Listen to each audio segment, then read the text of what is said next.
sudah tiba di sini mau makan sei sapi.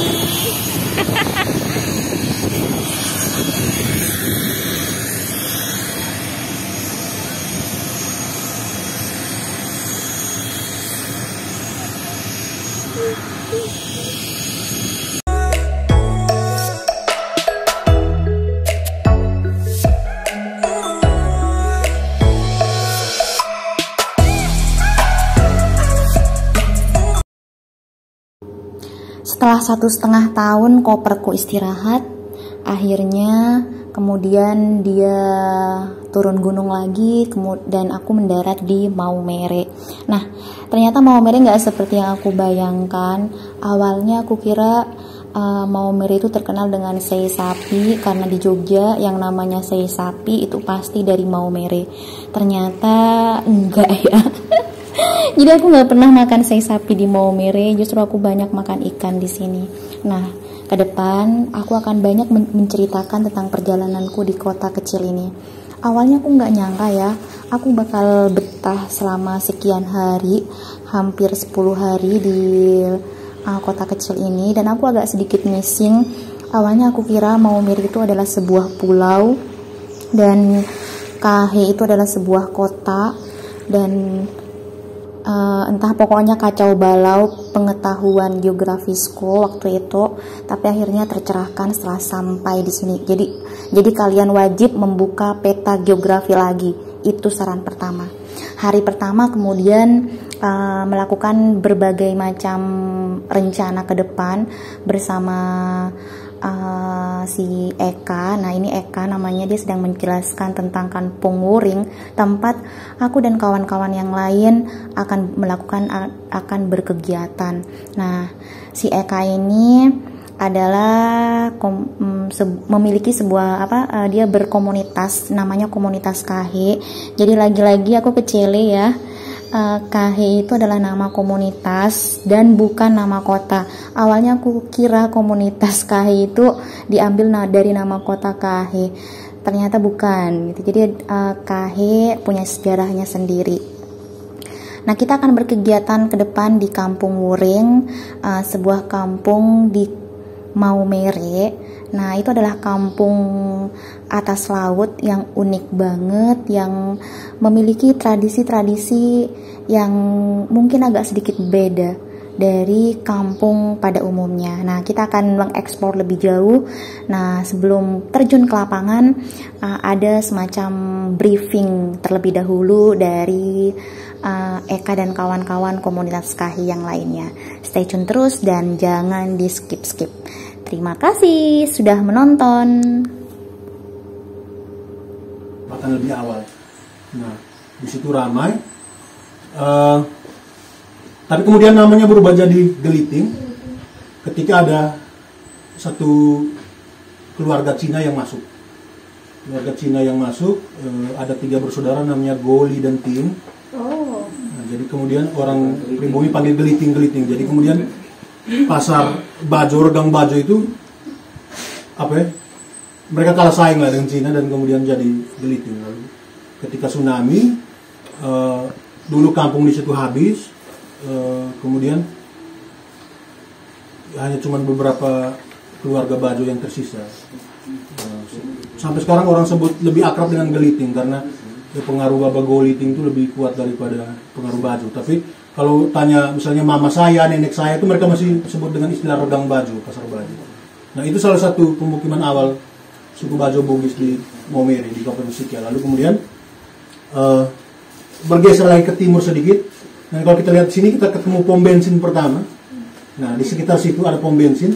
Nah, itu tuh juga komunitas Bajo yang cukup besar. Yang kedua. Jadi, orang yang berdagang di Regang Bajo, mereka bermukim atau istirahatnya di Waipare namanya. Waipare itu apa? Waipare itu kayu beras. kalau diterjemahkan lurusnya itu air beras seperti itu. Lalu, nah salah satu juga setelah Waipare ada Wuring itu. Jadi kampung Wuring itu juga sebenarnya transit atau wilayah transit atau daerah transit orang pedagang-pedagang suku Bugis Bajo Bugis terutama Bajo terutama yang berinteraksi dengan orang di sini yang ada di Geliting tadi. Nah, Geliting itu dulu tuh ada kerajaan yang dibentuk Belanda. Di Maumere ini ada 3 kerajaan yang dibentuk oleh Belanda. Yang pertama itu kerajaan Sika. Itu ada di pantai selatan. Nanti kalau mau main-main kabari di hari terakhir itu ada free banget, kita bisa keliling-keliling. Kerajaan Sika itu ada di pantai selatan. Itu Portugis pertama kali masuk ke, bahkan orang Sika, orang dari luar. Kalau kita cari tahu soal dongeng lokal manusia pertama suku Krowe, itu tuh perspektifnya perspektif pendatang. Jadi kami dari Siam Sina Malaka mendarat ke ini dan bertemu dengan perempuan. Jadi yang datang selalu laki-laki, yang orang lokal itu selalu perempuan. Gitu. Jadi mereka datang lalu itu sangat patriarkal sih dia punya narasinya. Jadi mereka datang menemui satu perempuan lokal yang belum berbaju, yang masih kotor, lalu mereka memandikan itu dan memakaikan pakaian. Jadi itu juga jadi ada sejarah kemunculan benang tekstil di. Jadi narasinya cukup patriarkal sih. Nah itu lalu itu narasi awal, primitif dalam arti yang paling awal. Lalu kemudian Portugis masuk juga ke Sika. Dia bangun gereja di Sika. Ada satu gereja tua di Sika. Lalu kemudian mempengaruhi sistem pemerintahan. Kalau di Krowe ini sistem pemerintahnya itu selalu kolektif kolegial, tidak ada monarki, jadi bukan pemerintahan tunggal. Jadi misalnya satu suku yang memerintah itu 7 atau 8 orang, sebutannya tuh Dua Moan Watu Pitu. Dua itu perempuan, Moan itu laki-laki. Nah, Watu Pitu itu berarti ada 7 batu. Jadi ada satu forum, ada 7 orang. Apakah itu laki-laki, apa itu perempuan, duduk bersama dan memerintah satu suku klan tertentu. Jadi memang kolektif, kolegial kalau sistem pemerintahan tradisional. Misalnya kita nih misalnya zaman dulu lah, tahun-tahun sebelum Masehi, kalau kita orang Krowe, misalnya saya tugasnya misalnya pemimpin, lalu misalnya ama jadi hulu balangnya, jadi ada yang jadi pengudusan gitu. Nah karena saya Katolik, mungkin kalau dibandingkan dengan Israel lah. Israel kan ada 12 suku Israel tuh.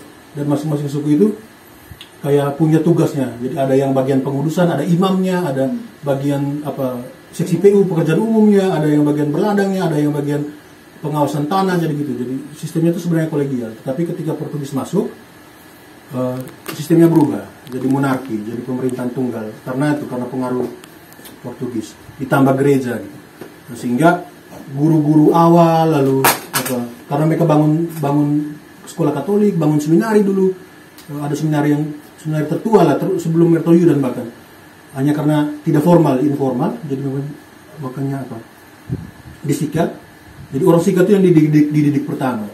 Didik pertama mereka yang itu, kemudian mereka menyebar ke hampir seluruh wilayah Kabupaten Sika. Ada Wuring Tengah dan Wuring Ujung. Yang belakangan ada Kampung Baru. Kampung Baru itu belakangan sekali. Tetapi yang paling pertama itu pemukiman awal itu sebenarnya di Kampung Tengah. Di Kampung Tengah itu yang paling awal. Nah itu tuh yang jadi keluarga awal yang masuk ke Kampung Tengah itu tahun 1918. Jadi ada satu keluarga, ada 13 kepala keluarga, ada 13 kepala keluarga dengan pemimpinnya itu namanya Pijung Juma. Nah karena kemarin kami juga riset soal kesenian dan riset tentang pencak silat. Ternyata Pijung Juma ini pendekar gitu. Jadi dia itu pendekar. Kenapa dia pendekar? Kenapa dia tinggal di Wuring? Karena dulu Raja Sika itu punya konflik dagang dengan pedagang dari Makassar. Jadi punya konflik di soal perdagangan. Raja Sika itu berdagang obat dan obat, istilah itu candu dan bedil kalau orang tua bilang. Candu dan bedil. Candu apa? Obat. Candu dan bedil peluru. Jadi mereka punya konflik dagang dengan kerajaan Makassar dan mereka meminta Pijung Juma ini. Pijung Juma ini awalnya dia ada di Permaan, di satu Permaan, lalu di pulau namanya Permaan, ada di dekat sini. Kalau kemarin bisa jadi dengan Alka Kinari mungkin kita putar. Jadi ada di sini ada pulau-pulau suku Bugis Bajo. Dekat-dekat sebenarnya kalau kita mau 1 hari bisa sih. hanya agak rumit di Siwakapu dan lain-lain. Di sekitar sini. Jadi ada satu pulau namanya Permaan. Jadi ada Pijung Juma itu awalnya di Permaan. Lalu dia pindah ke satu kota baru di sebelah utara. Nah, ketika Halo, aku lagi di pantai Maumere nih. Tuh. Ini keren banget dan bening banget asli. Tuh. Terus panjang pantai ini. Terus ada ayunan-ayunan begitu. Jadi kalau kalian misalkan pengen ini itu bisa di sini, pengen bulan madu, pengen staycation atau semacamnya, bisa celup-celup di sini. Nah, karena ini adalah teluk ya, Teluk Maumere.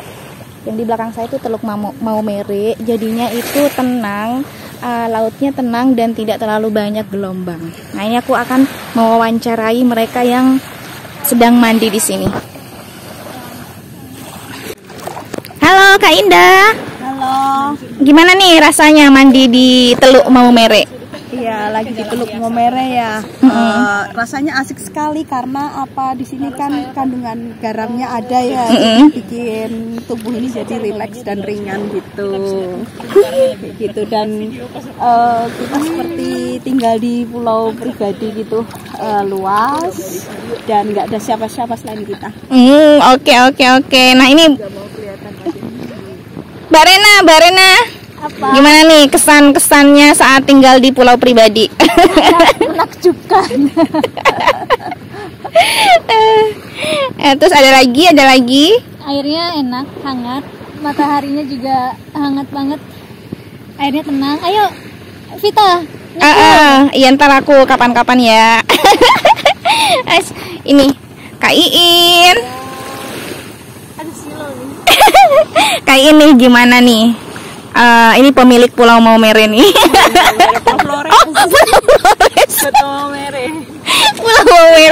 Pulau Flores. Nah ini Kak Iin dari Maumere ya. Ini namanya Pulau Flores ya. Iya, Pulau Flores. Terus di daerahnya Maumere, kotanya apa?